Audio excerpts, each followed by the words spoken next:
Pilipinas, magandang umaga po sa inyo lahat. Good morning, Wednesday morning, and the 24th of November. Normally, midweek rest ho natin, kaya lang ginawa na ho natin ang ating midweek rest. Instead of midweek, ay magiging Friday na lang ho mga boss. So, pagdating ho sa Friday, mapapanood nyo ho ito yung mga public service natin ho rito sa programang Bitag Live. Ngayong umaga mga bossing, kayo ho'y nag-coffee na ho ba? Kayo ba'y handa na? And nakapagkape na or naka-almusal na ngayong umaga mga bossing? Kasi kung hindi pa, mas maganda sigurong unahin nyo muna ang pag-aalmusal. Importante raw ho sa umaga yan. Huwag nyong kakaligtaan. Ano? Marami ho kasi na parang ginagawa ho nila, hindi kumakain sa morning, which is wrong. And then, kumakain sa gabi, bumabawi. Mali. Sa morning ho, importanteng kumain ho kayo. At pagkatapos ho niyan, yung coffee ho in the morning and Bitag Live or tea, chocolate, depende na ho yan sa inyo.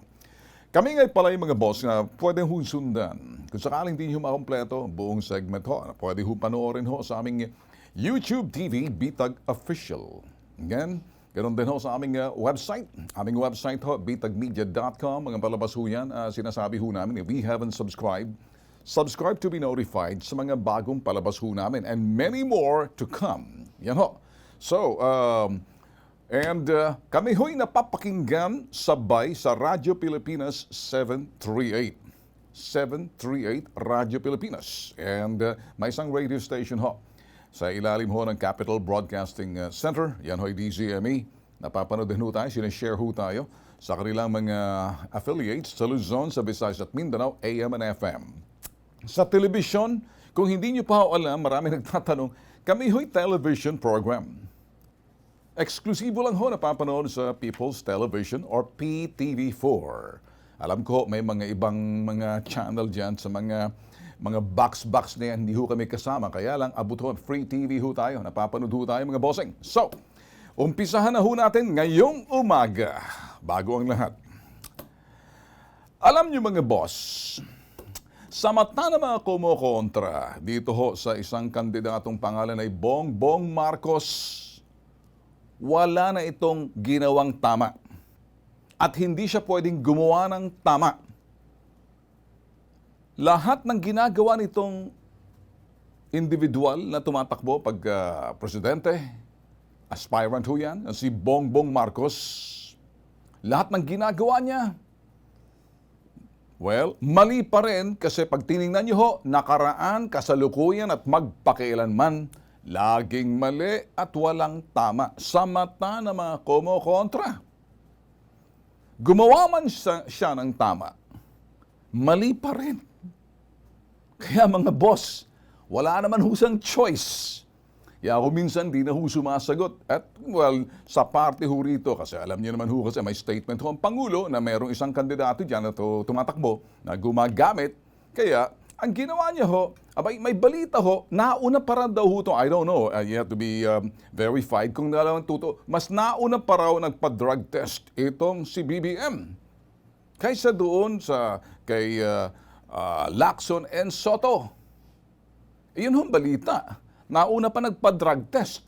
Kaya lang, tahimik lang ho siya. Hindi ho agad pinipick up ng mga media.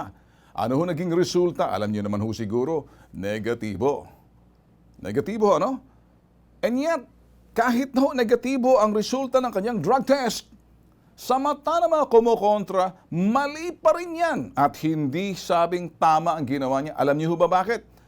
Kasi ang sinasabi ho ng iba, abay, kung talagang matino ka, Bongbong Marcos ka, dapat ikay hindi nagpapadrug test doon sa mga reputable, prominente, mga kapanipaniwalang ospital na may kredibilidad. Mga ospital, doon siya nagpa-drug test. Ano ho yung hospital na yun? Kilala niyo, St. Luke's. At ang sinasabi nila, ay, hindi po pwede yan kasi baka nabayaran niya, baka may shareholder kayo dyan, kaya mamanipulate. So, mali pa rin para sa mata ng mga kumukontra. Kasi, alam niyo ba bakit? Dapat daw nagpa-drug test itong Bongbong Marcos sa PDEA, Philippine Drug Enforcement Agency, or di kaya sa Philippine National Police. Hindi doon sa mga reputableng pribado at prominenteng mga ospital. Kasi, alam nyo ba, bakit? Ay, Ay, baka naman. Shareholder kayo dyan, may mga dami kayo dyan, na mga may-ari din kayo dyan ng mga laking ospital na yun. Imposible. Sinasabi nila, diktador yung tatay mo. Nung araw pa yung ospital na yan. So, posible, baka may share kayo. Nakita nyo? Wala pa rin tama. Mali pa rin dahil doon siya nagpa-drug test. Ito yung mga sinasabi ng ibang kumukontra. Ngayon mga boss, sinasabi nila, pwede kasing dinoktor lang yan syempre, nabayaran ospital yan eh. Mali, hindi ba? So, ano hong tama? Well, kahit na ginawa nitong si BBM, siguro, ako ho'y magsasabi sa inyo, hindi ako pagiging pilosopo rito, kahit na pang pumunta sa PDEA at magpa-drug test doon, sasabihin naman ng mga kumukontra, wala yan. Naluto yan eh. Alam niyo bakit? Kasi, may mga kachokaran yan sa PDEA. May mga sympathizer yan. So, alam niyo ba? Mali pa rin. So, pinag-uusapan ng pagpapadrug test. Ngayon, ano bang tama? Well, gumawa man siya ng tama. Ang tama ay ganare. Para maging tama ang gawain itong pangalan ay Bongbong Marcos, kinakailangan umatras ka. Huwag kang tumakbong pagka-presidente. Para gayon ay tama yon.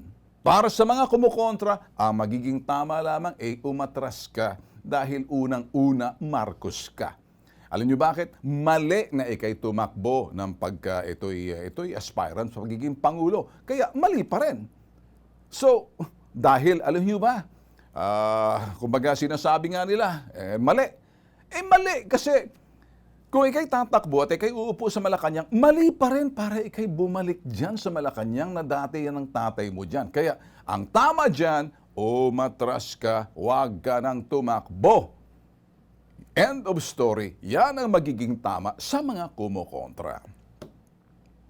Dahil sa kanila, hanggat nandyan ka, lahat ng gagawin mo, kaya magpa-drug test ka pa, kaya ulit-ulitin mo, morning, noon, and night time, sa lahat ng mga anyan, sa mga kumukontra, mali pa rin. Wala pa rin siyang tamang ginagawa. So, ang ibig sabihin dito mga boss, sa ganyang sitwasyon, kung manahimik man naman siya, kinukuyog siya, pinuputakti siya. Kung magsasalita siya, ay talo ka na. Kaya ang ginagawa nitong Bongbong Marcos, tumatahimik na lang.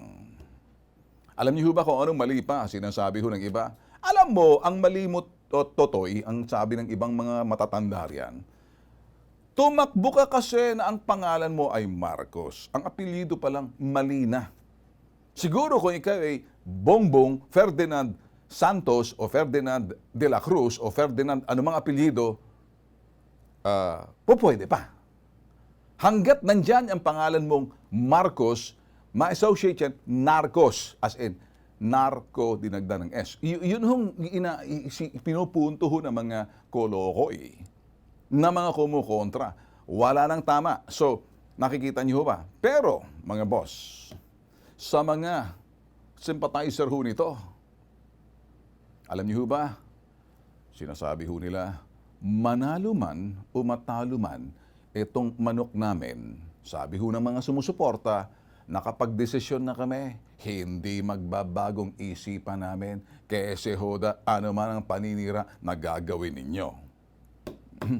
Yun ho ang sinasabi na, wala kaming pakialam, ano man ang gagawin ninyo. Kumbaga, ang aming nasa isip ay magkakyaw-kyaw ka man kayo, kung sino man kayo, kahit sino pa kayong Poncio Pilato, sino pa ba kayong mga Estas o Judas o si Barabas o sino man kayo, sa lahat ho. Sabi ho nito, well, mali. Kumbaga para sa, desidido na kami. Yan na. Ngayon, babalikan ho natin mga boss, ano? Ano bang dahilan kung bakit nagpa-drug test ho si BBM? Natural. Kahit na hunong sabihin niya,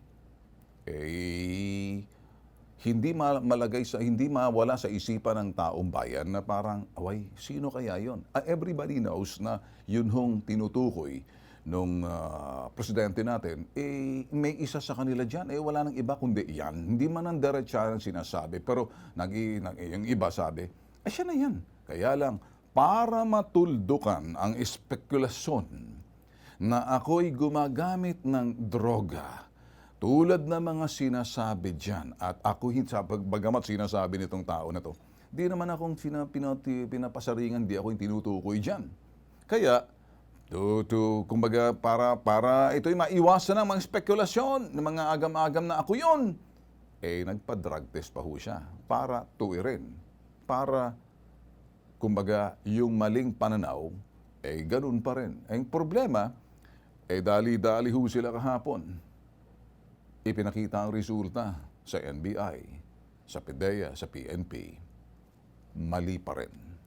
Walang tama at hindi pwedeng itama anumang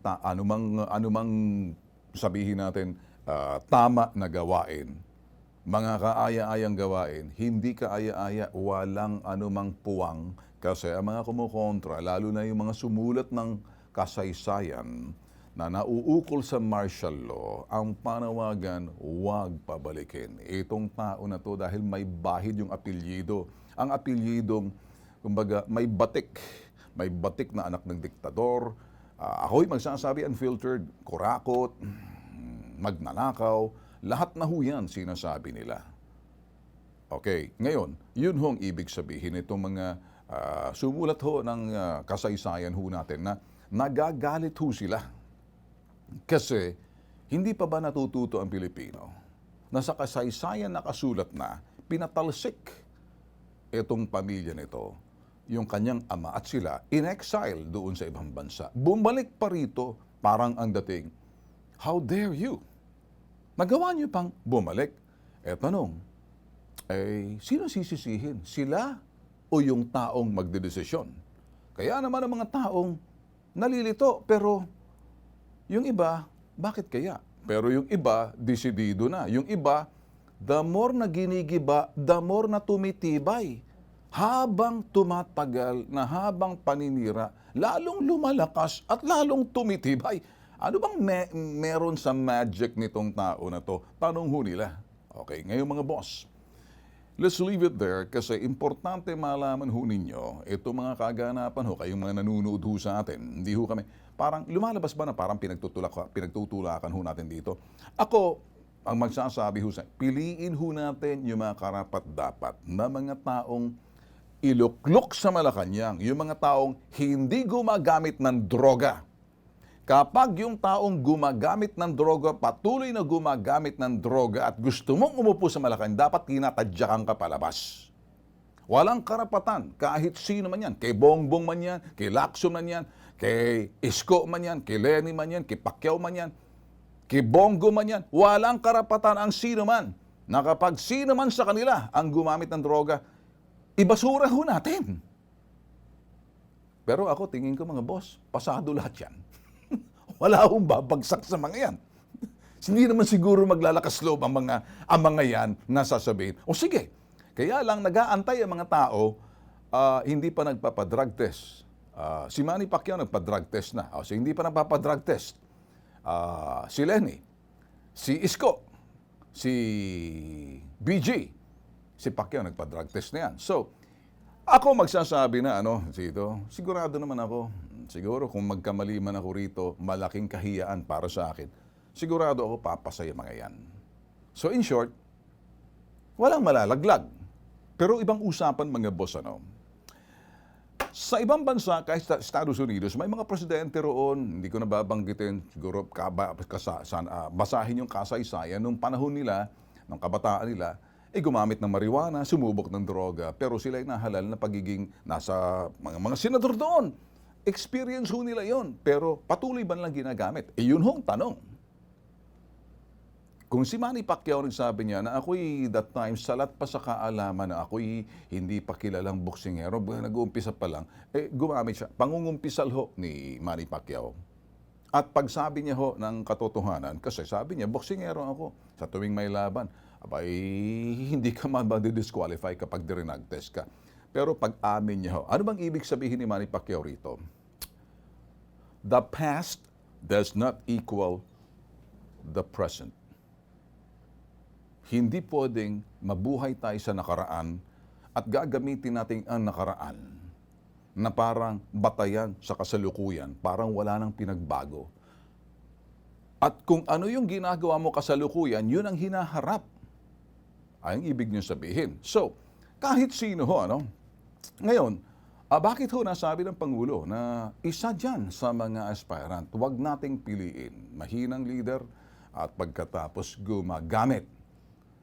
At sabi pa ng Pangulo, kayo nang bahala. Basta't importante, binigyan ko na ng warning. Nagsabi na ako sa inyo, huwag niyo akong sisisihin. May laman ho yung sinasabi ng Pangulo. Huwag niyo akong sisisihin. Kapag nahalal yan at naupo sa Malacanang, abay, sinabi ko na sa inyo. So, paano kung lahat sila pumasa? At negatibo?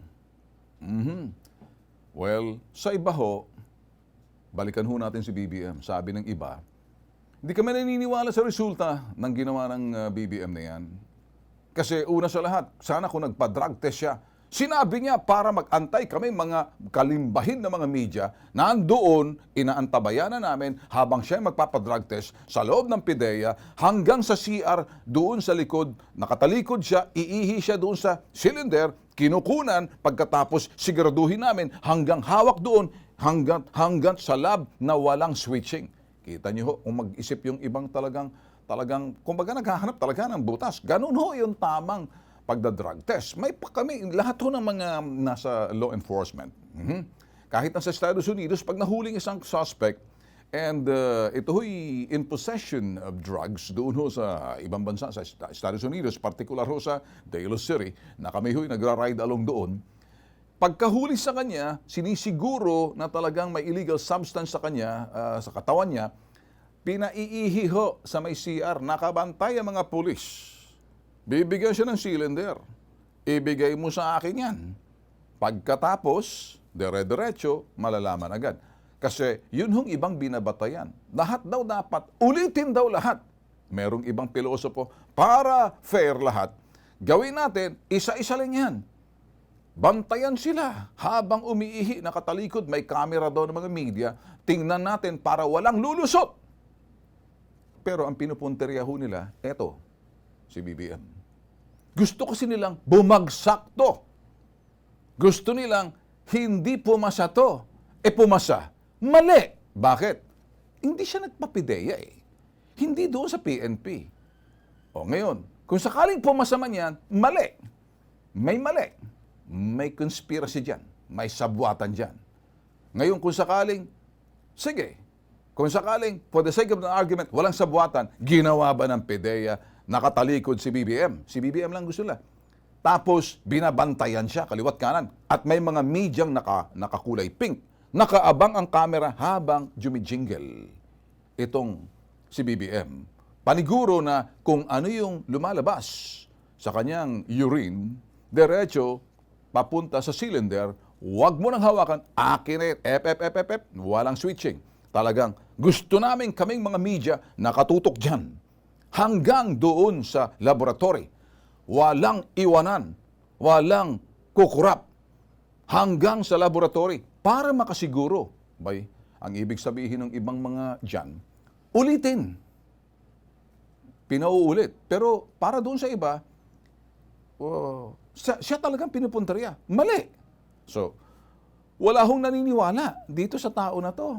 Wala kami dyan. Katarantaduan, kalokohan yung drug test ng ginawa ng BBM niyan. Sus, Ginoo, sabi ng iba dyan. So, nanggagaliiti pa. So, kaya ang sinasabi ho natin dito, ikaw BBM, kung nakikinig at nanonood ka, ang sinasabi ng mga tao, wala kang pwedeng gawing tama. Ang tanging tamang magagawa mo, magbitiw ka na. Huwag ka nang sumali pa. Kasi mukhang lalabas ka eh. Nakakatakot ka para sa kanila. Kaya yung iba, buisit na buisit. Lahat na pangungontra, walang tama, puro mali. Gumawa ka man ng kabutihan, gumawa ka ng ito'y tama, gumawa ka ng sabihin natin buti, ito'y pag-unawa, awa sa kapwa, mali ka pa rin. Alam mo bakit mali? Apelyido mo. Naloko na. Ano bang meron sa apelyido? Siguro ngayon. Sa susunod, pag tumakbo ka, hindi na BBM. Bongbong Santos, Bongbong de la Cruz, mas maganda siguro paggamit ko sa iyo.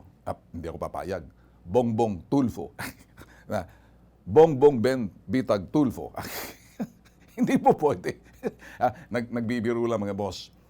Kaya ang sinasabi ho natin dito, it'll be very hard for somebody trying to prove himself worthy, trying to be honest, trying to play it fair, yet still being judged. You're still wrong. Everything that you do, it's wrong. There's nothing right in everything that you do. The only thing that can only be said, it's right. Get the F out of that contest. You don't need to run for president. You don't deserve to be.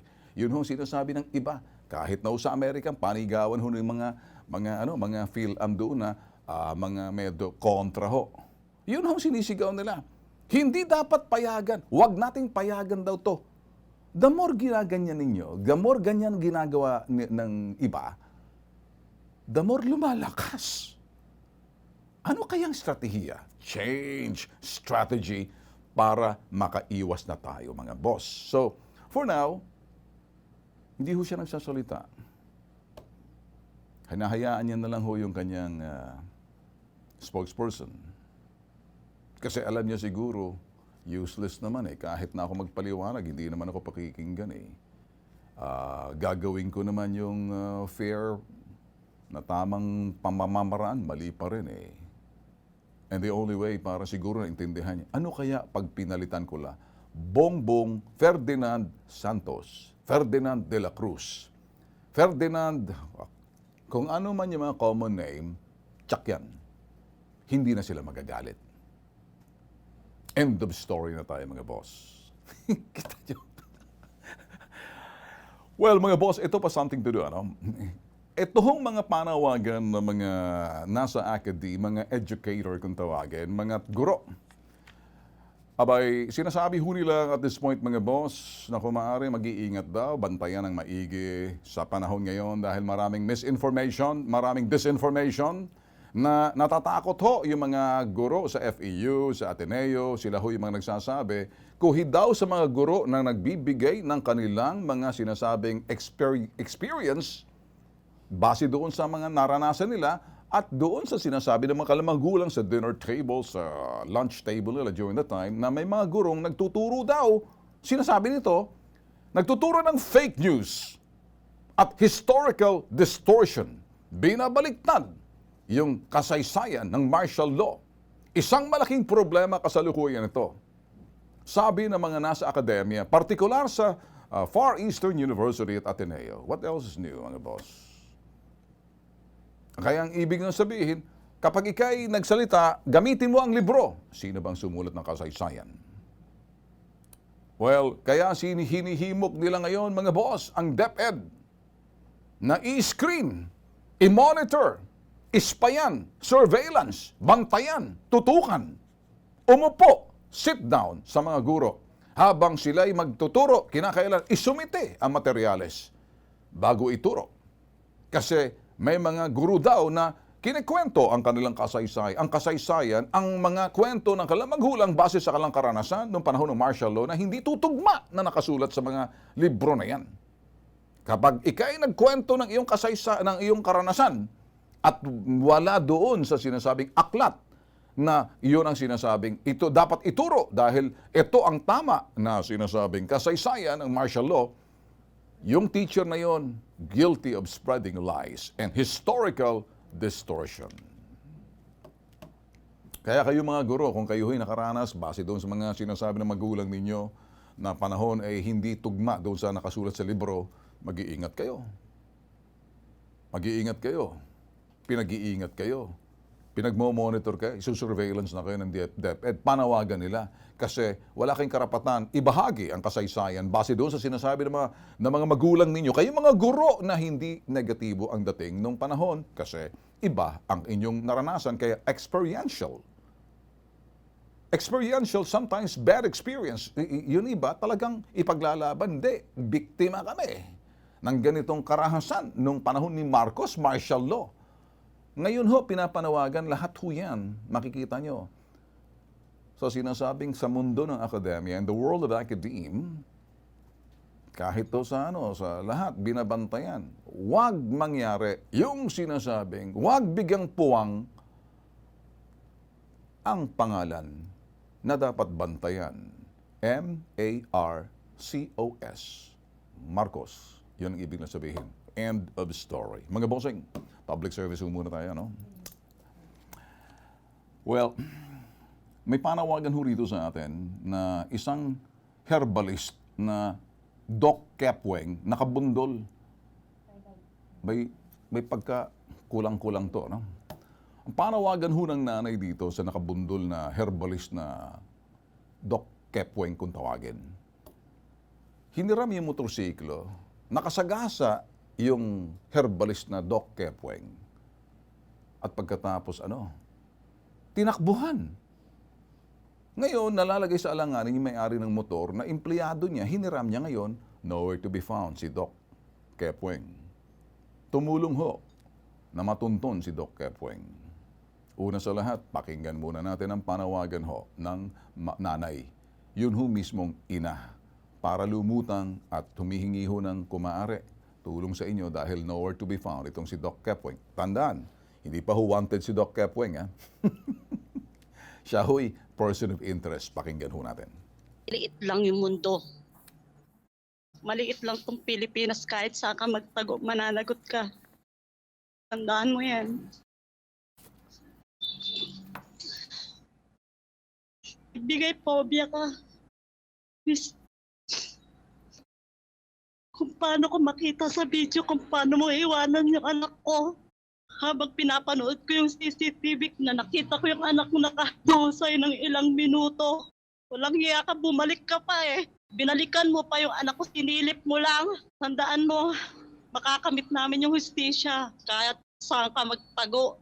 Kung umumol yung anak ko, na muntik-muntik kang mamatay ng dahil sa'yo. Makikita ka rin. Kahit saan ka magtago. Yan po'y hinagpis ng inang nananawagan ho sa tulong ho ninyo na baka matuntun ho ninyo itong si Doc Kepweng. Pakita si Doc Kepweng. Siya hong herbalist na nakasagasa, iniwan ho, nakita sa CCTV. Hiniram ho motor ng kanyang tauhan at pagkatapos hindi sinabi nakabangga, abay, alam niyo ho ba, nagulat ho yung kanyang empleyado na rin ang nagtatrabaho sa kanya. Hiniram niyang motor, ha? Amo niya to, ha?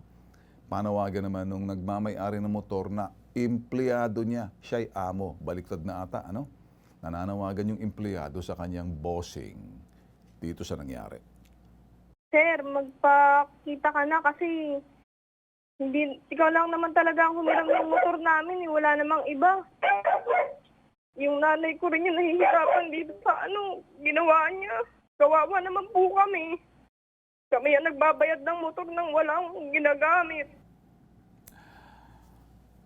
Ito naman ang panawagan ng All Points Bulletin ng programang Bitag Live. Again, hindi pa ho wanted tong tao. Wala pa hong arrest warrant sa kanya, pero person of interest siya. Sa mga nakakikilala ho, para mabigyan ho ng dito, makuha na ng pahayag at ito ho'y dapat magpaliwanag sa presinto.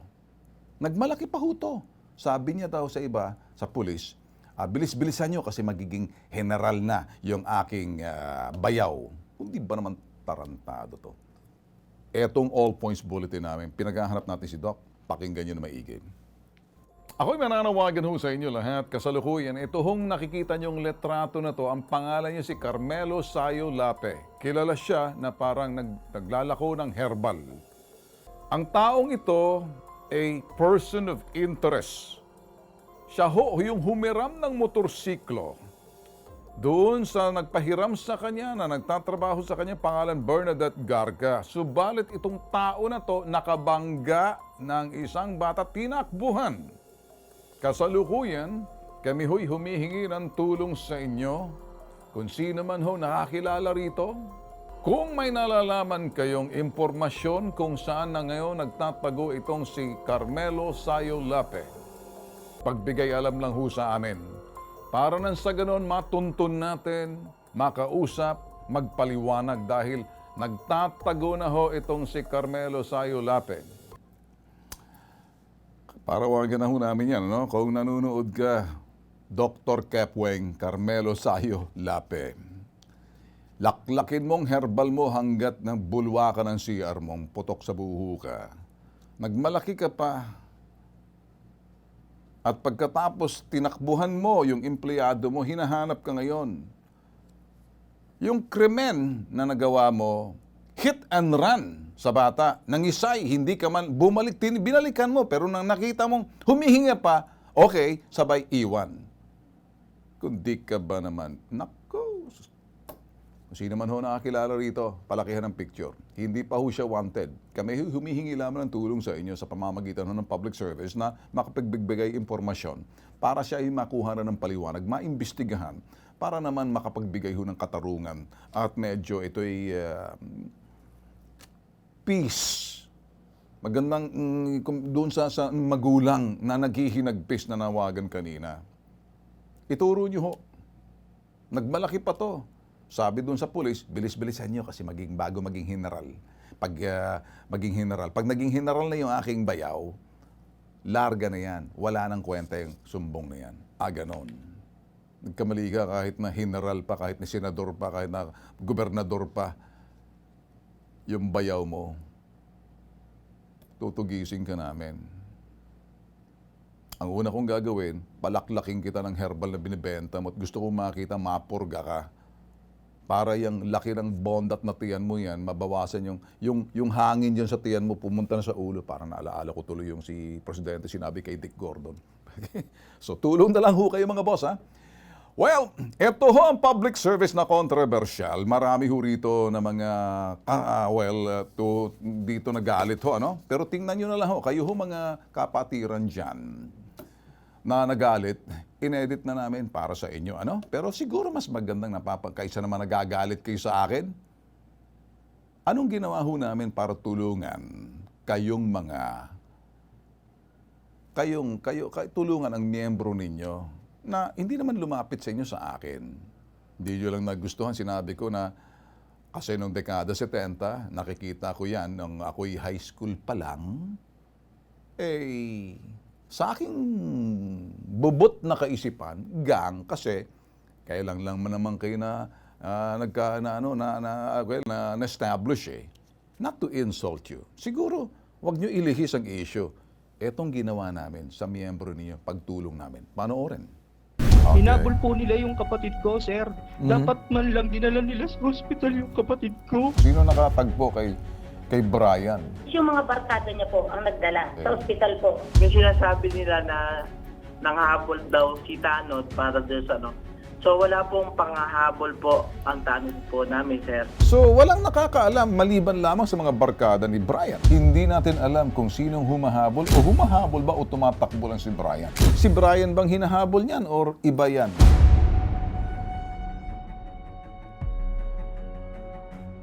Si Jeremiah Salige, nananawagan patungkol sa kaso ng kapatid ko na si James Brian Salige Hitape.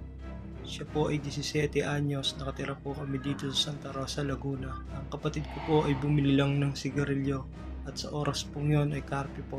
Siya po ay hinabol at nakita na lang po siya dun sa iskinita na patay na at wala ng buhay. Ayon po sa autopsy, bugbog daw po ang kinamatay. Tapos po, ang nagdala pa po sa kapatid ko, ang tatay ko, sapagkat yung kaibigan po ng kapatid ko ay tinawag po ang tatay ko para doon. Nakahandusay na at dinala sa ospital. Dead on arrival po. Tapos nakita ko po doon sa morgue na talagang ang daming tama ng kapatid ko. Ang sinasabi po nila na dapa lang, tapos under investigation pa rin po. Kitang-kita po sa CCTV na hinabol siya ng mga barangay. Hindi man lang po nila dinala sa ospital kung ano man ang kanilang ginawa.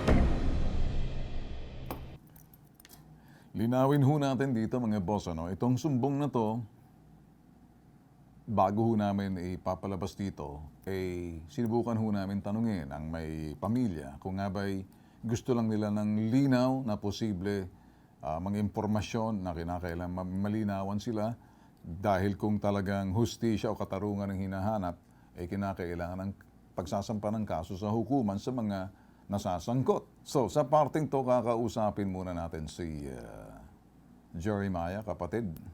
Yan. Jeremiah, magandang hapon sa iyo. Magandang hapon po, sir. Okay. Ano ba ang naging report ng barangay na bakit daw nila hinahabol yung kapatid mo? Ang sabi-sabi daw po dun sa mga nakakita nga po, hinabol daw po ng barangay yung kapatid ko. Ito'y sabi-sabi ha? Opo, Yung mga tapos nakasaksi. may testigo naman po talaga na hinabol po talaga siya ng barangay mula hanggang dun po sa iskinita na pinagkamatayan nung Alright. kapatid ko. Bakit tumatakbo ang kapatid mo? Anong dahilan? Siguro po dahil sa takot kasi curfew time nga po. Pasado mag-aalas 11 na yan, di ba? Tanong, bakit Opo. nasa labas pa itong kapatid mo si James Bryan? Dapat curfew yan. Dapat sinunod natin, gabi na kasi. Ayun nga po, bumili po siya ng sigarilyo, nakakita daw ng barangay, tumakbo po. Alright. Pwede ako magbigay linaw. Ayaw kong lalabas na parang nag-iimbestiga, parang investigador. Kasi yung ganyang klaseng pagkamatay na yan, dapat may police report yan. Wala pong Respetuhin na. police report ang barangay. May mga police ba na dumating? Wala po. Ganito po, kinabukasan po, nagpunta po yung tiyahin ko na si Tita Merly, pumunta po yun dun sa police station. Sila pa po ang nag-report, kaya po nalaman nila. Okay. Hinabol po nila yung kapatid ko, sir. Dapat man lang dinala nila sa hospital yung kapatid ko. Okay, sandali Kasi lang. nakakaawa yung kapatid Alright, ko. okay. Jeremiah, sandali muna. Relax ka muna. Sigurado ba tayo mga taga-barangay yun? Opo, sigurado po. Alright. So sinabi ng barangay na hinahabol nila. Wala po silang sinasabing gano'n. Kinausap ba kayo ng barangay at sinabi Wala na pong nakipagtulungan sa amin. may nakaabot ba na impormasyon na ang kapatid mo yung tumatakbo, siya nga yan? Opo, Kilala mo ba na talagang kapatid mo yung tumatakbo na yan? opo. Alright. Kilala mo rin yung tricycle na nakasunod na hinahabol din siya? At may tao... Kilala ko po yan, ampra po ng barangay Kaingin po yan. Alright. Saan Yung- natagpuan ng kapatid mo? Doon po sa iskinitang pinaghabulan po. So sino nakakita sa eskinita na yung kapatid mo ay nabugbog? Hindi kaya kinuyog ang mga kapatid mo sa lugar? Una sa lahat, lumalabas dito sa report dyan, sa death certificate na matay siya sa mga bugbog. Pasa, tama? Opo. Wala man lang barangay na nagsabi sa inyo kung ano talagang totoo nangyari. Meron po akong record na-record ng kapatid ko nung kausap po yung happy nung tanod po. Okay, ano daw ang paliwanag ng Hepe ng Tanod o sino man sa barangay kung bakit nila hinahabol ang kapatid mo? Wala daw pong nangyaring habulan. Sino may sabi niyan? Yung happy po ng tanod Sinabi po. sa iyo or Sa record po nung kapatid ko. walang nangyaring habulan?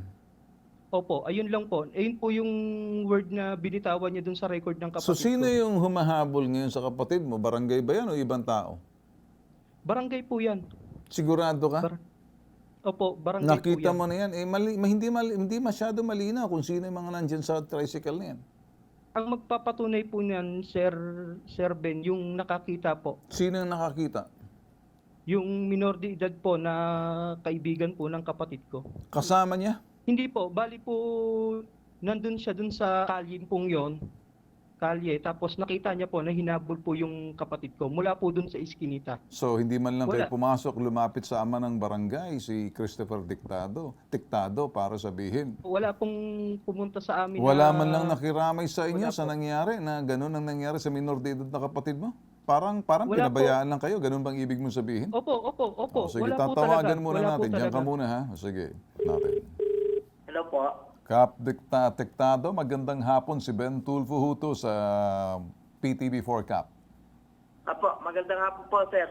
Okay, Kap, kaya lang po kami tumawag, Kap. Ano ba ang nangyari dito, Kap, doon sa sitwasyon daw ng kay James Bryan Getape, yung namatay na 17 years old, na nagpapakita sa amin ng video, itong kapatid na hinahabol daw ng barangay, natagpuan na lang ata nakahandusay sa may eskinita. Doon po sa pangyayari po din yan sa batang yan. Yes, sir. So, yung sinasabi nila na nanghabol daw si Tanod para doon sa ano. So, wala pong panghahabol po ang Tanod po namin, sir. Wala pong foul play na ginawa ang Tanod natin. So ano ho nangyari dito sa palagay ninyo na natagpuan na lang daw, patay, pero may video na parang tumatakbo itong si Brian, yung biktima? Yun po yung kwento nila nung bata na tumulong dyan sa biktima, sa patay. Oo. Then, dumiretso sila ng community na na-declare nga po yung bata is dead on arrival. So, hindi po nila kaagad ni-report yan sa barangay. At kinabukasan pa sila nag-report sa police station po natin. Para mo sinabi, Kap, ito'y nireport na lamang ng umaga na? Yun nga po yung pinagkataka ko, sir, na nagpapakita daw sila ng video na sinasabi nila ay tanod ko daw po ang humabol. Na which is ang mga service po natin ng barangay, mga may pangalan ng patrol po yan. Kaya nagtataka po ako doon sa video nila na wala namang pagkakalanlan yung tricycle na humabol doon sa bata. Normally, Kap, kung meron kayong tricycle, anong kulay ng tricycle? Meron po tayong puti na parubing na tricycle at meron po tayong walang kulay din po pero may mga sticker po ng barangay po natin. So parang sinasabi mo na hindi ito sa barangay ninyo. Sa tingin ko po doon sa pinakikita ng video, wala po dyan. Wala po ako nakikitang tricycle patrol na humabol sa bata. So sa report ninyo, Kap, or in-report ng taong bayan na may nakita silang nakahandusay na biktima? Actually, sir, hindi po na-report sa amin yan. So walang report? Na lang po yan sa police station bago sila nag-report sa barangay. So sa pulis ang nakaalam nito dahil parang may lumalabas, may bangkay na nakita. Ganun po. Paano na-discover yung katawan ni Brian doon sa Eskinita kung sa lugar na yun, sa lugar? Sino daw nakadiscover base sa mga report ng barangay ninyo? Taong bayan? So, ang nag-recover po ng bangkay niya po, yung dalawang kaibigan niya na tinulungan po yan. So, hindi natin alam kung sinong humahabol o humahabol ba o tumatakbo lang si Brian? Yun nga rin po yung hindi rin namin maintindihan, sir, kung hinahabol siya or tumatakbo lang. Sa kwento na may humahabol, may dala rin po daw na parang pamalo. May dalang pamalo, yung humahabol. Opo. So, anong ibig mong sabihin dito, Kap? Parang gang-related?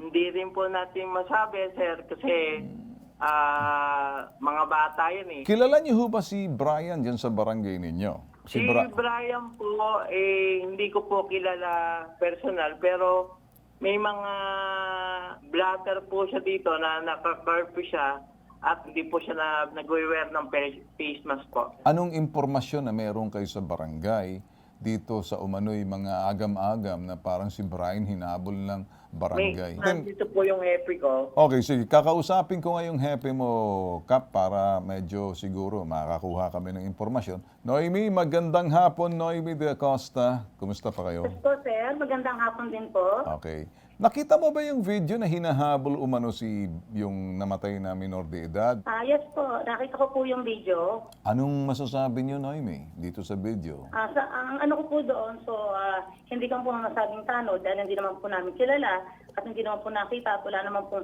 tanod. At unang-una po, yung patrol is hindi naman po sa barangay patrol po ng Kaingin. Anong report nakaabot sa inyo nang malaman ninyo si Brian na nahuhuli niyo sa curfew? This time, natagpuan na lang daw ata na parang patay na dinala na lang sa hospital or bugbog sarado. Sinong bumugbog kayo nito? Ito ba'y gang-related, mga kabataan? Sila nagbubugbugan? Ano sa palagay? Hindi ko po masasabi, sir, at una hindi ko po kilala. Although kaya po namin nalaman, yung kapatid po ng biktima, ni Brian, is na-curfew po una. Si Queen Saligay, kapatid niya, then na-curfew po yun, kasama po yung kaibigan niya. Kaya po namin nalaman, gawa nung dinala po sa barangay, may nag-text po sa kanya na ang kapatid niya is dead on arrival sa community po. Sino nakatagpo kay Brian? Kay Brian po, sir, napag-alaman po namin, sa kapatid niyang na-curfew namin, is yung mga barkada niya po ang nagdala Okay. sa ospital po. Alright. Wala pong report sa barangay. So, walang report sa barangay. Okay, dyan Yes ka lang. po, Okay. wala po. Noemi, nilinaw natin. Okay, sige. Jeremiah, narinig mo ang sinasabi ng Noemi Parang lumalabas, ito yung mga barkada ni Brian, ang mga kasama ng barkada ni Brian ang nagdadala. Dapat siguro alam ng barkada ni Brian kung sinong humahabol kay Brian. Sino ang nakakatestigo dito para kay Brian? Kasi kung puro ka teorya dito, wala tayong pag-uusapan. Tinutulungan kita rito para mapanatag ang kalooban mo. Nakikirami ako sa iyo, sa pamilya mo, pero parang hindi nyo alam ang aktibidades ng kapatid ninyong namatay na minor de edad, lumalabas curfew, may mga pattern na ilang beses nahuhuli, hindi nagmamas sa curfew. So lumalabas ang kapatid mo gabi, alas 11 na, 10 oras na ng gabi yun para sa mga kabataan. So walang nakakaalam maliban lamang sa mga barkada ni Brian. Si Brian bang hinahabol niyan or iba yan? Si kapatid ko po talaga Bakit hinahabol mo yan, sinasabing kapatid mo wala ka doon? Kasi po sir, yung nagtistigo po na 14 anyos, pumunta po sa akin. Anong yan, ginagawa ng 14 anyos? Kasama si Brian? sir. Hindi po, nandun po siya dun sa may tindahan, sa may kabila pong kalye. Barangay bang humahabol or ibang tao dito? Barangay daw po, barangay. Noemi, nandiyan ka ba? Serious po. Meron ba kayong mga sasakyan na pwedeng makita lahat para mapanatag na lang tong si Jeremiah kasi pinagpipilitan nila barangay daw? Pwede po namin pakita. Meron Alright, okay. Jeremiah, pwede raw nila ipakita yung mga tricycle na ginagamit pang patrolya ng mga barangay para makita mo, makumpara mo sa video. Number 1 yun. Alam ba na magulang mo, malimit pinatatawag ang magulang mo sa tuwing nahuhuli si Brian na lumalabag ng curfew, Jeremiah? Ay, hindi ko po alam, sir. So hindi alam ng mga magulang mo, ikaw lang nakakaalam. Kasi po, sir, ang magulang ko po, nung babae po, nasa Davao. Tapos yung tatay ko po, kauuwi lang, galing pong Davao din. Sinong nag-aalaga kay Brian bilang minor de edad? Ay, ang kapatid ko po na si John Person po, yung sumunod po sa... Ilang taon na si Jefferson? Bali, 22 po ata, 21. Ikaw, ilang taon ka? 27 po. Mas matanda ka. Opo. Ikaw ba'y napapayuhan mo ang 17 anyos na kapatid mo, na 10 years the difference ninyo para sabihin, bakit ba ang tigas ng ulo mo? Ba't ka lumalabas lagi? Laka nahuhuli ka, lumalabag sa curfew. Wala dito si tatay, wala dito si nanay. Tag nahuhuli ka, sinasauli ka sa amin. Wala bang ganon?